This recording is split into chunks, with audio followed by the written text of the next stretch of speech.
40절 말씀입니다.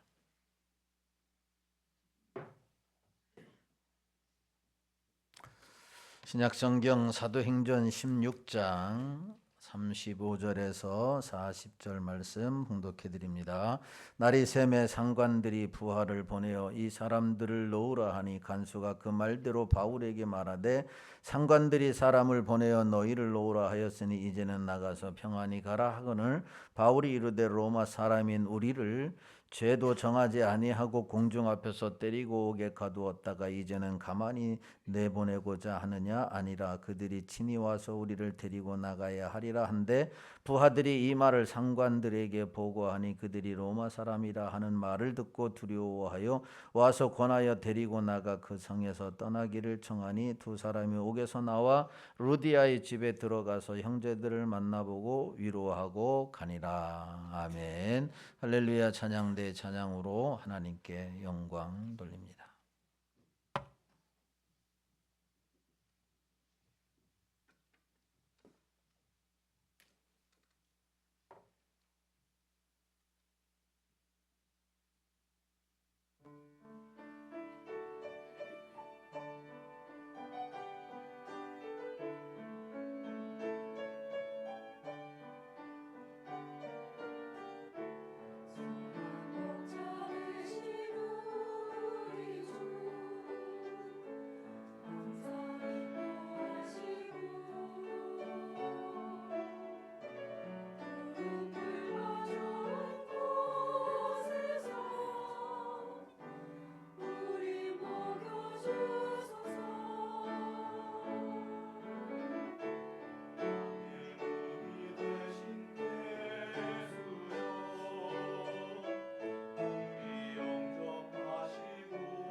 아멘. 기도합니다. 하나님 아버지 감사합니다. 선한 목자가 되신 주님께서 항상 함께 하시고 인도해 주시기를 소망하며 귀한 찬양으로 영광 돌렸습니다. 가사대로 하나님이 역사해 주셔서 이 험한 세상 주님의 인도하심으로 승리하는 우리 모두가 되게 하여 주옵소서. 오늘도 말씀을 통해서 큰 은혜 허락하여 주시기를 원하옵고 성령 하나님 역사해 주옵소서. 예수님의 거룩하신 이름으로 기도하옵나이다. 아멘. 12월 첫째 주일 2부 예배 오신 여러분들에게 하나님의 은혜와 축복이 함께 하시기를 주님의 이름으로 축원합니다. 옆 사람 인사하겠습니다. 사랑합니다. 반갑습니다. 축복합니다. 예, 감사합니다. 오늘은 빌립보에서 일어난 일 네 번째 시간 바울의 석방에 대해서 함께 살펴보고 은혜 나누기를 원합니다. 오늘 본문의 말씀은 16장, 사도행전 16장의 결론에 해당하는 말씀입니다. 16장 1절부터 10절까지의 말씀은 바울이 2차 선교 여행을 시작하면서 더베와 루스드라에 이르러 그의 믿음의 아들인 디모데를 만났고 그와 함께 사역해서 좋은 결과를 얻게 됩니다. 이 여세를 몰아서 바울은 1차 때와 마찬가지로 2차 때에도 아시아에서 복음을 전하기로 계획을 세우고 준비를 합니다. 그런데 가는 곳마다 길이 막히게 됩니다. 동쪽으로 가려고 해도 막히고 서쪽으로 가려고 해도 막히고 남쪽으로 가려고 해도 길이 막히게 되는 것을 보게 됩니다. 그러자 사도 바울은 드로아에서 기도를 하게 되었고 기도하는 중에 환상을 보게 됩니다. 마게도냐 사람 한 사람이 와서 우리를 도우라라고 하는 환상을 보게 되자 바울은 이것이 하나님의 뜻이다라고 인정을 하고 마게도냐로 향하게 됩니다.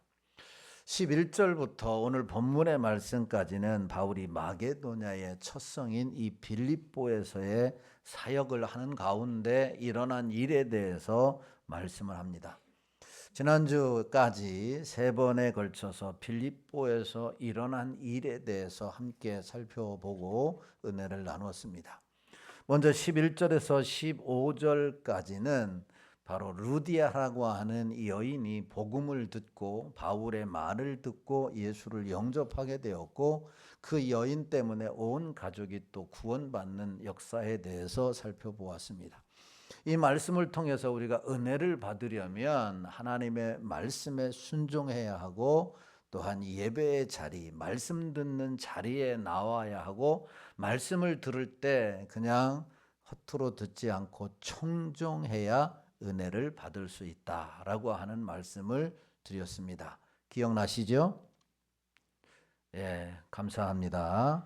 지금 뭐 꿈속을 헤매고 있는지 아니면 무슨 생각을 하는지 당신은 씨부렁거려라 나는 내 생각을 하리라 이렇게 앉아 있으면 안 됩니다. 길어야 30분인데 여러분 정신 바짝 차려야 하나님의 은혜를 우리가 하나님의 은혜를 받아야 여러분 세상에 일주일 동안 나가서 주님의 힘대로 살아 승리할 줄로 믿습니다. 자, 두 번째로 16절에서 24절 말씀에는 귀신 들린 여인을 고쳐주고 고난당한 이 바울의 삶에 대해서 살펴보았습니다. 귀신 들려서 귀신에 이용당해서 또 주인에 이용당해서 점을 쳐주고 돈을 벌게 해주는 아주 인격이 말살된 한 여인, 불쌍한 여인을 보고서 귀신을 쫓아내 주었습니다. 그러자 그 일로 인하여 바울이 고난을 당하는 것을 보게 됩니다. 고소를 당하게 되고 오해도 받게 되지요. 이 말씀을 통해서 우리가 의를 위해서 핍박받는 것은 우리가 하나님의 축복받는 길이다. 그러므로 의를 위해서 행할 때 받는 고난을 우리가 기꺼이 감수해야 한다라고 하는 말씀을 드렸습니다. 그리고 지난주에 살펴본 25절에서 34절의 말씀을 통해서 바울은 선한 일을 행하고도 의로운 일을 행하고도 감옥에 갇혔지만 그 감옥에서 기도하고 찬송할 때 그리고 많은 사람들, 특별히 간수들에게 감동을 주고 복음을 전할 때 하나님의 기적을 경험하게 되었다라고 하는 말씀을 통해서 우리가 어떤 상황을 만나든지 간에 우리가 신앙생활을 할 때에 평탄한 길도 가게 되고 푸른 초장 같은 길도 가게 되고 어떨 때는 돌짝밭길과 같은 험난한 길을 갈 때에도 기도하는 일과 찬송하는 일을 쉬지 말아라 라고 하는 말씀을 드렸습니다. 우리 장로님도 기도하셨지만 여러분, 저는 기도하는 사람을 제일 좋아합니다. 기도하지 않으면 말하지 않는 게 가장 좋아요. 기도하지 않고 뭔 일을 하겠느냐라고 하는 거예요. 주님도 기도하셨고 주님이 기도하라고 하셨어요. 그러니까 교회에서 일할 때에 기도하지 않는 사람은 그냥 침묵하는 게 제일 좋습니다. 그냥 기도하는 사람의 말은 여러분 힘이 있고 그대로 이루어져요. 그래서 제가 늘 얘기하지만 어떤 일을 하기 전에는 항상 기도하고 해라. 기도하고 해라. 기도하고 해도 어려운데 기도하지 않고 하면은 거기에는 다 사람의 생각, 인간의 냄새만 날 뿐이다. 다 읽혀진단 말이에요. 기도가 중요한 거예요. 기도가. 그래서 어떤 상황을 만나든지 바울은 감옥에서 기도하고 찬양했더니 기적이 일어나죠. 옥문이 열리게 되고 메인 것이 풀어지게 되고 하나님 앞에서 영광을 드러낼 수 있는 그런 기적을 맛보게 되었다. 그럴 때에 다른 사람에게도 감동을 주고 복음을 전하여 더 확장되어지는 역사가 일어났다라고 하는 말씀을 지난주에 살펴보았습니다. 오늘 본문의 말씀은 드디어 바울 일행이 이제 감옥에 갇혔지만 그 감옥에서 석방되는 일에 대해서 소개하고 있습니다. 주목할 것은 감옥에 갇힐 때와는 비교할 수 없을 정도로 석방될 때는 극진한 대우를 받습니다. 대통령이 외국에 나가거나 아니면 어디 출타할 때 경호원들이 동원하고 극진한 대우를 호의를 받는 것처럼 아니 감옥에 갇힐 때는 완전히 죄인 취급을 하고 매를 맞고 옷을 찢김을 당하고 감옥을 갇히는 아주 인간 이하의 대우를 받는데 감옥에 나올 때는 아주 극진한 대우를 받는 것을 보게 됩니다.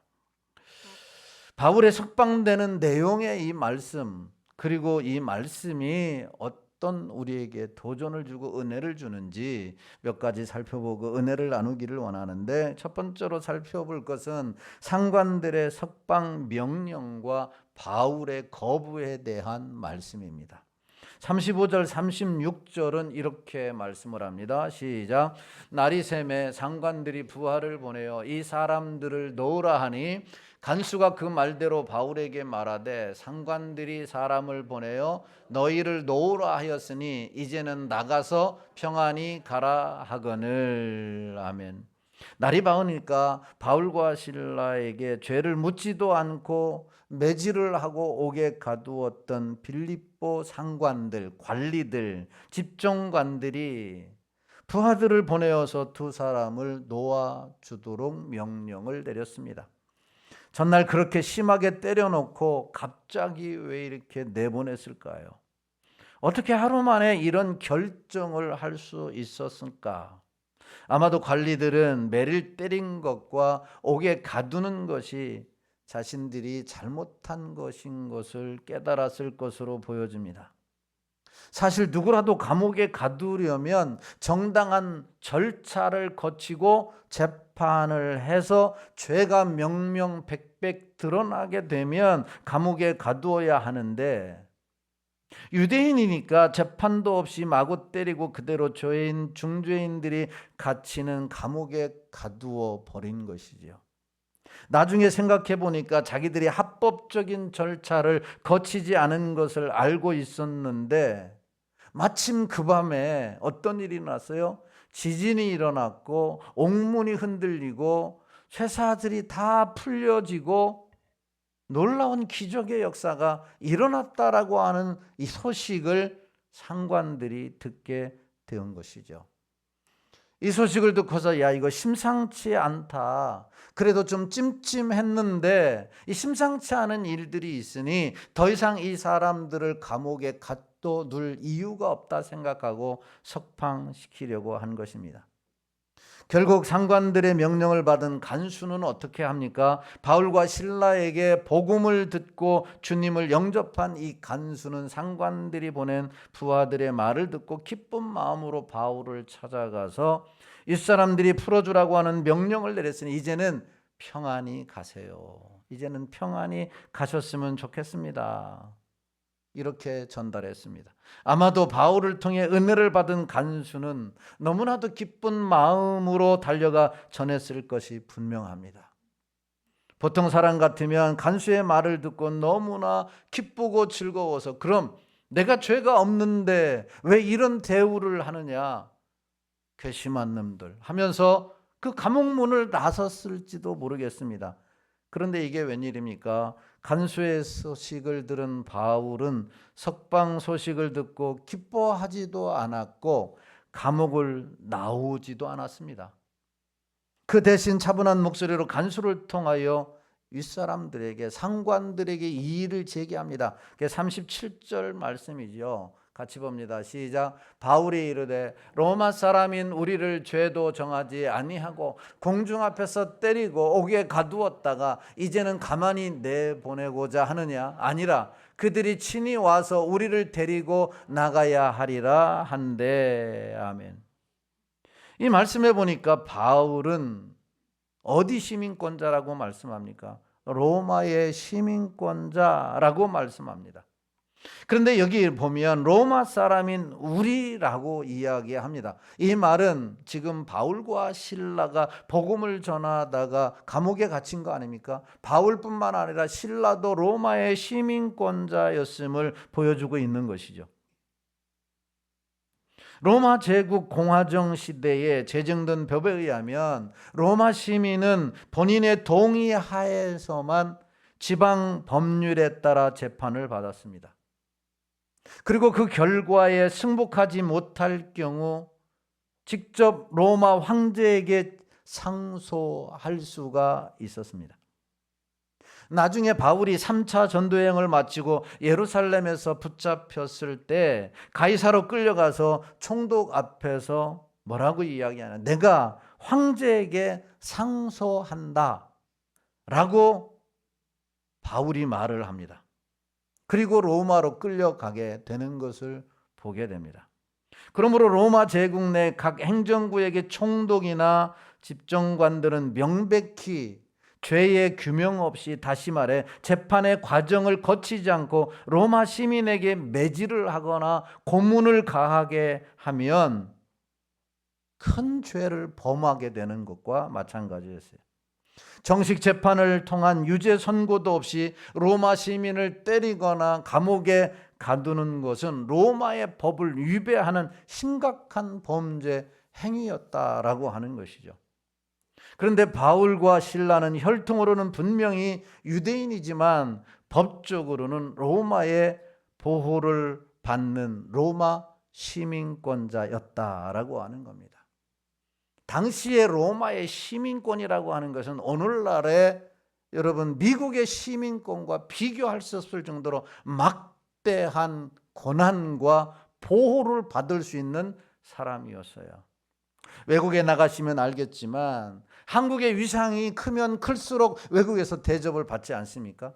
그러니까 전 세계를 주름잡는 미국의 시민권자는 여러분 어느 나라에서도 대우를 받게 되어 있다라고 하는 거죠. 약소국가는 그만큼 시민권이라고 해도 제한을, 구속을 많이 받습니다. 여러분 만약에 언젠가도 얘기했지만 한국에서 지금 전쟁이 일어났다 그러면 미국이 어떻게 되는지 아십니까? 무기도 원조하고 파병도 하게 되겠지만 한국 내에 거주하는 미국인들을 본국으로 후송하기 위해서 비행기가 뜹니다. 비행기가 떠요. 안전하게 보호하기 위해서, 안전하게 보호하기 위해서. 이게 대단한 겁니다. 시민권이라고 하는 것, 특별히 강대국의 시민권을 가졌다라고 하는 것. 그래서 미국의 시민권을 따기 위해서 얼마나 많이 노력하고 애쓰는지 모릅니다. 한때는 원정 출산도 얼마나 많이 했습니까? 그런데 미국 이 시민권과 비교할 수 없는 것이 당시의 로마의 시민권이었다라고 하는 겁니다. 바울은 로마의 시민권을 산 것이 아닙니다. 돈으로 딴 것이 아닙니다. 날 때부터 시민이었다라고 말씀합니다. 똑똑한 바울, 얼마나 똑똑합니까? 가말리엘 문화에서 수재로 여러분 수학한 사람이에요. 오늘날로 말하면 서울대학교, 하버드대학교를 나온 수재였다라고 하는 거, 얼마나 똑똑한 사람인지 몰라요. 그러면 로마 시민인 죄를 범했을 때 어떻게 로마가 자기들을 대하는지를 모를 리가 없었다라고 하는 거죠. 그래서 바울은 로마 사람인 우리를 재판도 없이 이렇게 함부로 막 때리고 고문하는 태형을 가하고 투옥시켰다가 이제는 사사로이 아무 일도 없었다는 듯이 석방시키려고 한다? 이것은 아니지 않느냐. 이것은 아니지 않느냐. 부당한 일이라고 지적하면서 자신과 신라를 불법으로 감옥에 가둔 장본인들, 그 상관들을 그 도시에서 가장 높은 자들이 와서 직접 우리에게 사과하고 석방시켜야 한다, 이렇게 주장을 했던 거예요. 여러분, 바울의 주장에 바울 일행을 감옥에 가둔 상관들이 반응이 어떻게 나왔습니까?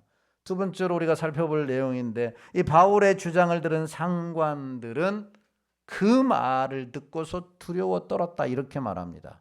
38절 39절 말씀입니다. 시작. 부하들이 이 말을 상관들에게 보고하니 그들이 로마 사람이라 하는 말을 듣고 두려워하여 와서 권하여 데리고 나가 그 성에서 떠나기를 청하니 그랬어요. 명령한 게 아닙니다. 지금 간청을 하고 있는 것입니다. 두려운 마음으로 간청을 하고 있다라고 하는 거예요. 바울과 실라가 로마 시민이라는 보고를 듣자마자 바로 이 상관들이 두려움에 사로잡힌 겁니다. 합법적인 재판을 하지도 않고 로마 시민인 바울과 실라를 마구 때리고 투옥시켰다는 것은 로마의 법을 그대로 어긴 범죄일 뿐만 아니라 로마 시민에게 이렇게 행한 것은 결국 로마 제국을 모독하는 행위였기 때문에 그렇습니다.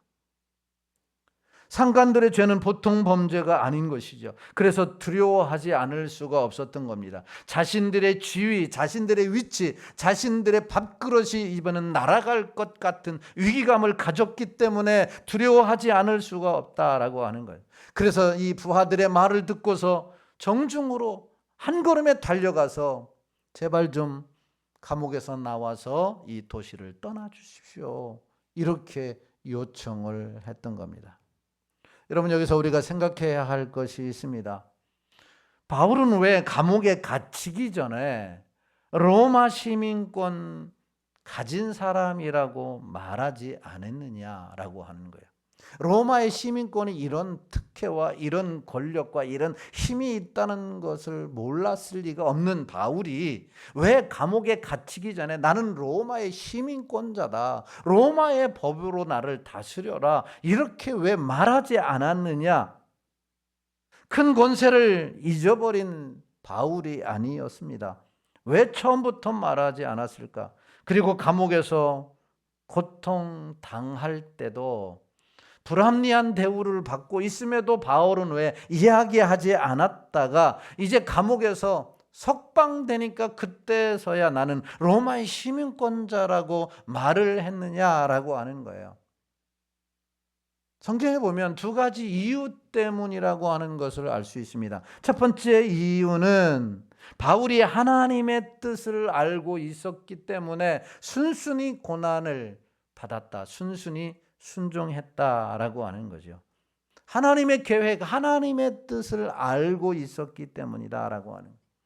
여러분, 바울의 1차 전도 여행을 마치고 2차를 시작하면서 바울의 계획은 무엇이었습니까? 이 1차 때와 마찬가지로 아시아에 가서 복음을 전하려고 하는 것이 바울의 계획이었고 바울의 목적이었습니다. 그런데 마게도냐 곧 유럽으로 하나님께서 방향을 180도로 틀었고 거기로 나아가게 된 겁니다. 그리고 하나님의 뜻에 따라 유럽에 와서 이 첫 성에서 이런 엄청난 억울한 일을 당한 것입니다.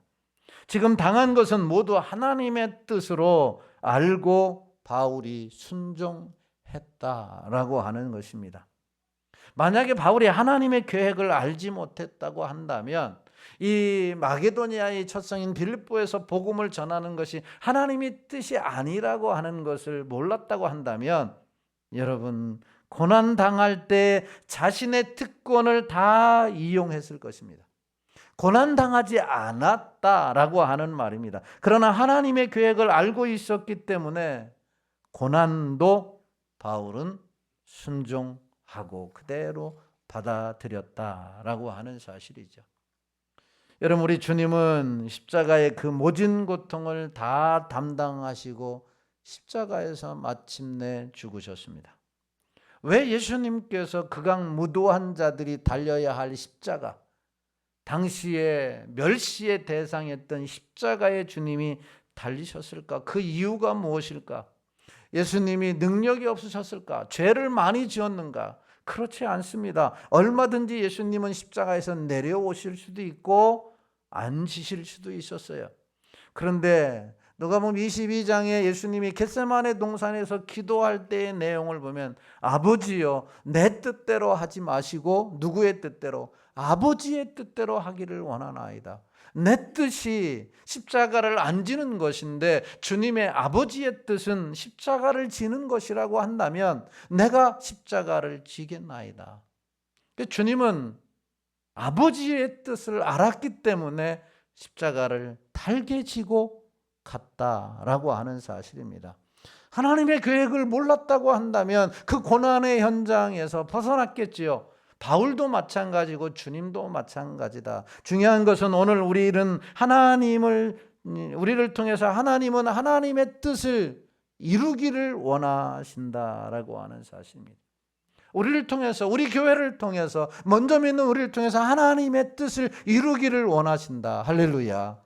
하나님의 뜻을, 다른 사람이 아니라 우리를 통해서 이 복음을 전하여 영혼을 구원하고 하나님의 나라와 하나님의 교회를 세워가는 것은 누구를 통해서냐? 우리를 통해서 이루고자 하는 것이 하나님의 뜻이다라고 하는 겁니다. 이게 하나님의 계획이에요. 그런데 하나님의 뜻을 이루기 위해서는 때로는 고난도, 가시밭길도, 고통의 길도 걸어가야 한다라고 하는 겁니다.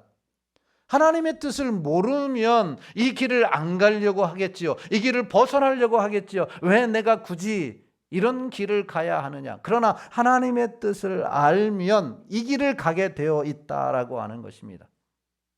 바울이 갔듯이, 믿음의 선배들이 갔듯이, 주님이 하나님의 뜻을 알고 달기에 갔듯이 우리가 하나님의 뜻을 분명히 깨달아 알아서 우리 하나님의 계획을 이루기 위하여 기꺼이 환난도 고난도 당하고 하나님의 뜻을 이루는 우리 모두가 되기를 예수님의 이름으로 축원합니다. 그래서 감옥에서 석방 통보를 받은 이후에야 바울은 내가 로마 시민권자라고 얘기했던 것이죠. 다 하나님의 뜻을 이루기 위해서. 두 번째, 왜 감옥에서 석방 통보를 받은 이후에야 로마 시민이라고 하는 사실을 알렸느냐? 두 번째 이유는 여러분 초신자들로 구성된 빌립보 교회 성도들을 늘 생각했기 때문입니다. 다시 말하면 복음을 듣고 막 신앙생활을 하게 된 성도들과 빌립보 교회의 안위를 생각했기 때문에 처음부터 말하지 아니하고 중간에 말하지 아니하고 마지막에 이야기할 수밖에 없었다라고 하는 겁니다. 바울이 성령의 인도함을 받아 빌립보 성에 들어왔습니다. 루디아와 그의 가족들, 간수와 그의 가족들, 그리고 귀신 들려 점치던 여종도 귀신이 쫓겨난 이후에 분명히 주님의 제자가 되었을 것입니다. 빌립보에서 복음을 듣고 신앙생활을 하는 자들은 말 그대로 초신자들이었습니다. 바울은 자기가 떠난 다음에 남겨질 빌립보 교회와 성도들을 생각하지 않을 수가 없었던 것이죠. 성도와 교회를 사랑했기 때문에 처음부터 로마의 시민권자라 말하지 않고 나중에 말함으로 그들을 보호하고자 하는 생각이 지극히 컸다라고 하는 겁니다. 한번 생각해 보십시오. 복음을 전할 때 처음부터 로마 시민권자라고 말했다면 과연 빌립보 사람들이 친근감 있게 그의 말을 들었겠는가? 그에게 다가왔겠는가? 라고 하는 거예요. 그렇지 않은 거예요. 감옥에 갇힐 때 말했다면 하나님의 기적을 경험하지 못했을 것입니다. 그래서 그들은 온전히 성도들을 위해서 복음도 전하고 고난도 다 받고 난 다음에 권리를 주장했던 것입니다. 여러분, 이 같은 자세를 통해서 우리가 뭘 배워야 하느냐? 주님의 뜻을 따를 때 나를 먼저 생각하지 말고 교회를 생각하고 믿음이 연약한 성도들을 생각할 줄 아는 성도가 되어야 한다라고 하는 것입니다. 여러분, 그럴 때 하나님의 영광이 나타나고 하나님의 나라가 확장되고 교회가 세워지는 줄로 믿으시기를 주님의 이름으로 축원합니다. 바울이 자신보다 믿음이 연약한 자를 먼저 생각했다라고 하는 것을 뒷받침하는 오늘 본문의 마지막 절이 이렇게 소개되어져 있습니다. 같이 봅니다. 40절 말씀 시작. 두 사람이 옥에서 나와 루디아의 집에 들어가서 형제들을 만나보고 위로하고 가니라. 아멘. 바울과 실라는 감옥에서 나오자마자 음식점을 찾아간 게 아니에요. 감옥에서 나오자마자 고향을 떠난 것이 아닙니다. 감옥에서 나오자마자 휴양지로 간 게 아니에요. 고생했기 때문에 빌립보에서 자신들의 숙소였던 루디아 집으로 갑니다. 루디아와 그의 가족들은 빌립보 교회 최초의 그리스도인이었습니다. 루디아 집에는 디모데와 누가도 함께 있었습니다. 여러분, 최초의 성도들 그리고 디모데와 누가는 그 교회에서 무엇을 했을까요? 바울과 실라, 자들에게 복음을 전해주었던 이 지도자들을 위해서 기도하지 않았을까요? 기도하지 않았을까요? 그들은 갑자기 감옥에 갇힌 바울과 실라를 위하여 간절히 디모데와 누가를 중심으로 초신자들이 기도를 했습니다. 그러다가 바울 일행이 찾아와 만나게 된 것이지요. 그리고 바울은 빌립보 성도들을 위로했습니다. 바울은 비록 감옥에 갇혔지만 그 가운데서 하나님이 어떻게 역사하셨는지, 그리고 감옥에서 어떻게 나오게 되었는지를 간증하게 된 거죠. 감옥에 갇혔을 때 우리는 기도하고 찬송하는 일을 멈추지 않았다. 그리고 디모데와 누가를 통해서 들은 소식을 이해하면 너희들도 우리를 위하여, 감옥에서 갇힌 우리를 위하여 기도하지 않았느냐? 기도의 응답이 오늘 이 같은 놀라운 기적을 만들어냈다. 여러분, 믿음이 없는 초신자들에게 기도하면 응답이 되어지고, 기도하면 문제가 해결되어지고, 기도하면 환경을 뛰어넘는 놀라운 힘을 공급받는다라고 하는 체험보다도 더 중요한 것은 없는 줄로 믿습니다. 여러분, 이 놀라운 역사예요. 그래서 이런 과정을 심어주기 위해서 사도 바울은 처음부터 내가 로마의 시민권자로서 권위를 유지할 수 있었고 고통을 받지 않을 수도 있었지만 이 놀라운 빌립보 교회 성도들을 생각함으로 그 모든 것을 내려놓고 끝까지 감당한 이후에 말할 수 있었다라고 하는 사실입니다.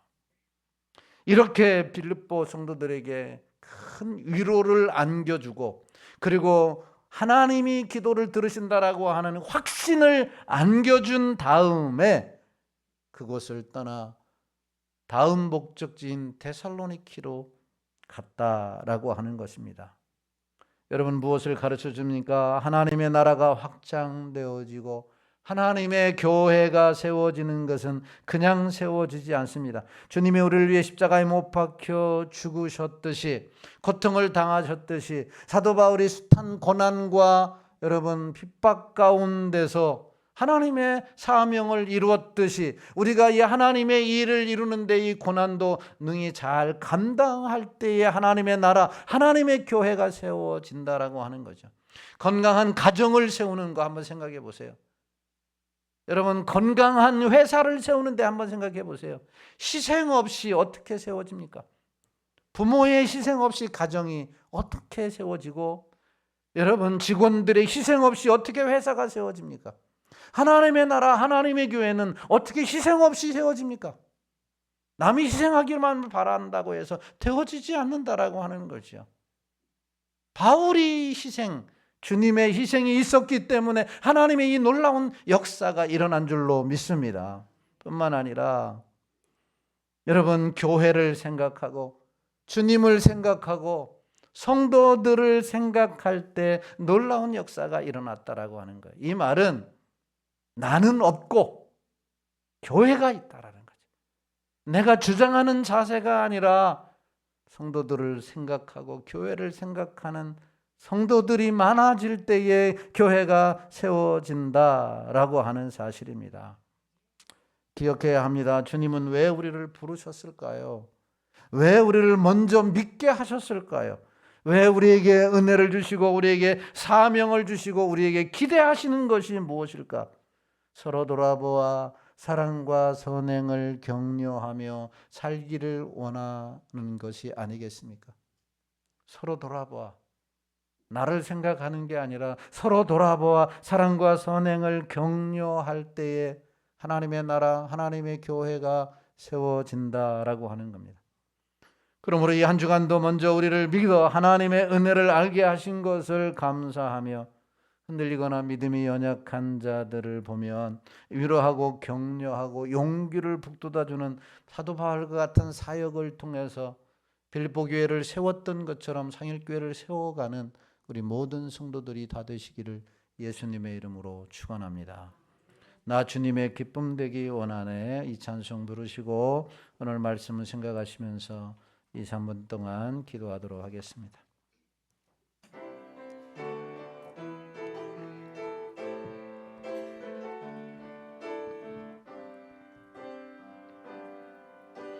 나 주님의 기쁨 되기 원하네. 내 마음을 새롭게 하소서. 새 부대가 되게 하여 주사. 주님의 빛 비추게 하소서.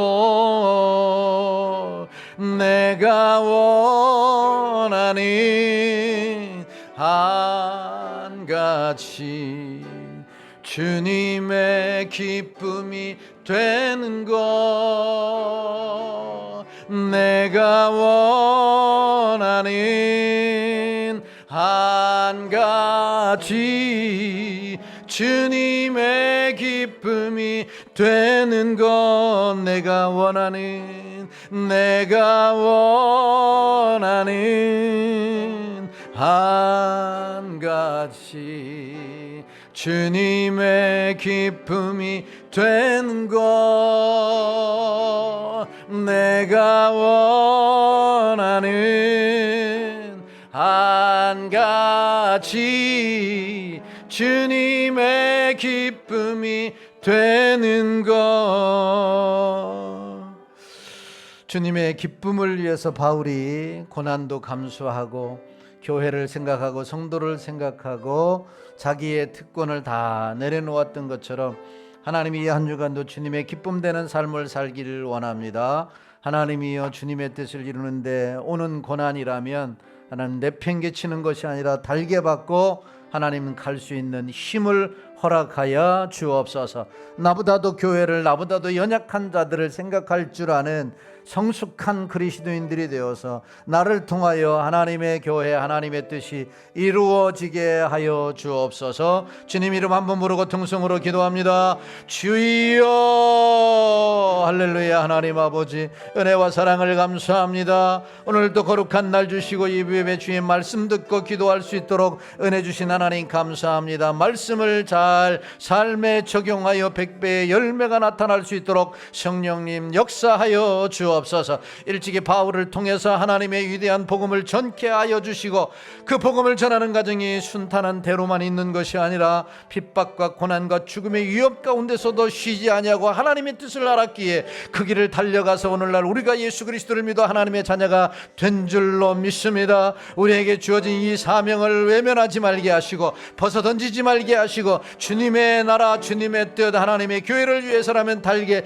지고 가게 하여 주시옵소서. 무엇보다도 바울 스스로를 생각하신 것이 아니라 하나님 예수 그리스도를 믿어 하나님의 자녀가 된 거룩한 백성들을 생각했던 바울을 생각하며 나보다도 믿음이 연약한 자들 교회를 생각하고 주님의 뜻을 이룰 수 있는 주님의 기쁨이 되는 자들이 될 수 있도록 우리 하나님 함께하여 주시옵소서. 우리 성도들에게 크신 은혜와 능력으로 허락하셔서 이 한 주간도 주님의 능력으로 승리케 하여 주옵소서.